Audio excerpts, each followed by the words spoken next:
If we were to interpret, as these people have, in a literal sense, and apply it to our personal situations, we would realize, right off the bat, that we would need to believe that a loving God would be telling us to engage in retaliation.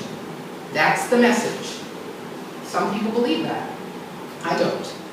This simply makes no sense, coming from a God that is supposed to be all love. What is all love could never advocate for violence or anything that is not of love.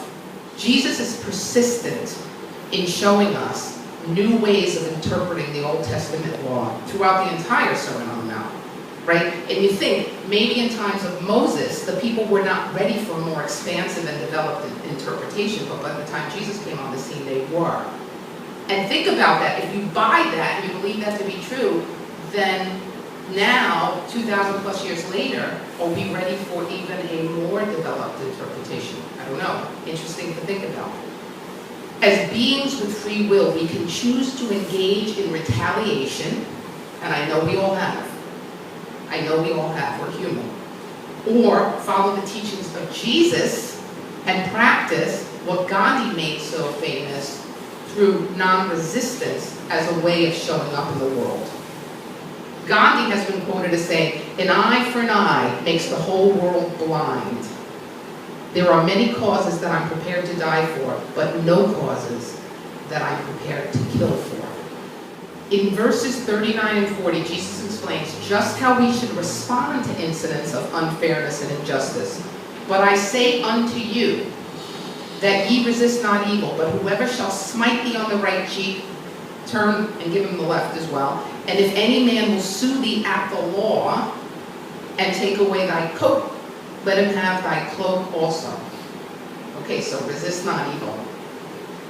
It means don't resist evil. Practice non-resistance. Don't fight it, right? We know what we fight persists.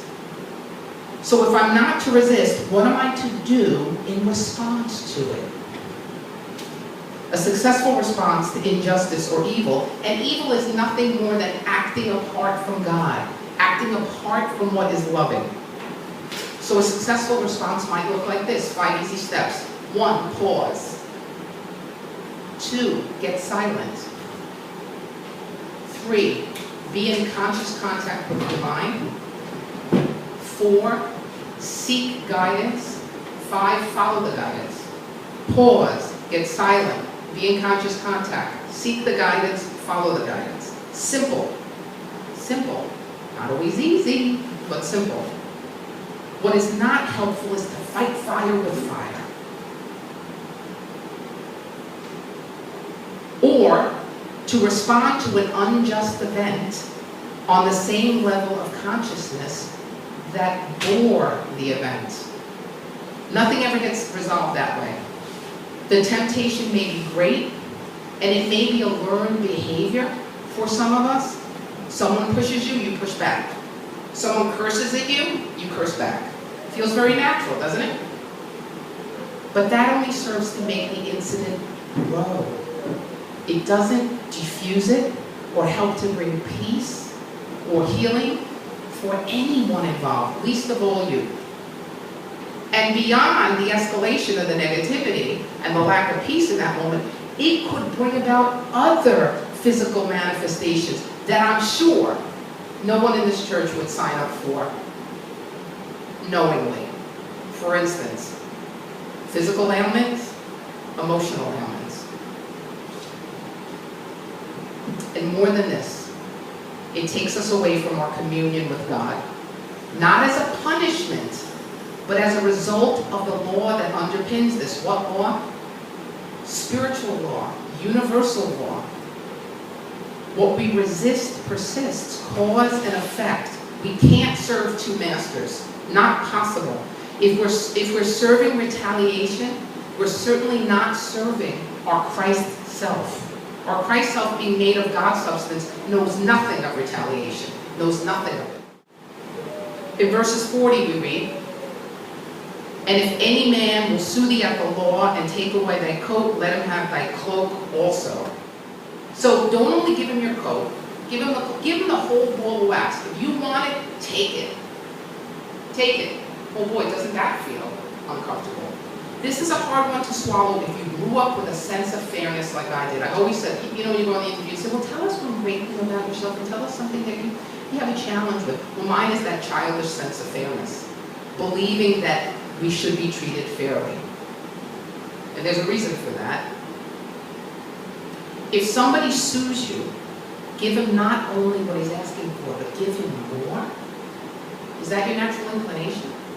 Suing might get you the financial reward for which you're entitled to legally, but it will never bring you the gift of heaven consciousness. That won't happen. Is it not better to surrender the situation to God and place your full focus on God, trusting that God's way is the best way?